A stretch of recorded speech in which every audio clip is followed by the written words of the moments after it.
കുറെ ഓർഗനൈസേഷൻസ് നമ്മൾ HR letters അങ്ങനെ ഒരു കൊടുക്കുന്ന ഒരു പ്രാക്ടീസ് ഇല്ല നമുക്ക്. HR ലെറ്റേഴ്സ് നമ്മൾ ഉദ്ദേശിക്കുന്നത് ഉദാഹരണം ഒരാളെ നമ്മൾ ജോലിക്ക് എടുക്കുമ്പോൾ ഒരു ഓഫർ ലെറ്റർ കൊടുക്കുക, അദ്ദേഹം ജോലിക്ക് ജോയിൻ ചെയ്യുന്ന സമയത്ത് അപ്പോയിന്റ്മെന്റ് ലെറ്റർ കൊടുക്കുക, ഒരു എംപ്ലോയി എഗ്രിമെന്റ് ഉണ്ടാക്കുക.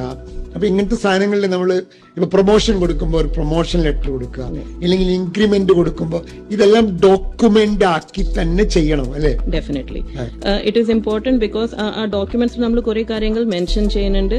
അതേപോലെ നമ്മൾ ഇങ്ങനത്തെ ഒരു step by step process follow ചെയ്ത ആ എംപ്ലോയിക്ക് ഓർ ആ ന്യൂ ജോയിനിക്ക് ഒരു ഫീലിംഗ് ഉണ്ടാവും, യെസ് എനിക്കൊരു നല്ല റെക്കഗ്നിഷൻ കിട്ടുന്നുണ്ട്, എനിക്കൊരു ലെറ്റർ കിട്ടിയിട്ടുണ്ട്, increment letter or promotion letter. They can take it back and show it to their family. അത് അവർക്കൊരു sense of everything cannot be given by money.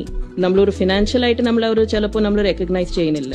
But ഈ ചെറിയ ചെറിയ കാര്യങ്ങൾ like promotion letter or increment letter will bring them lot of happiness.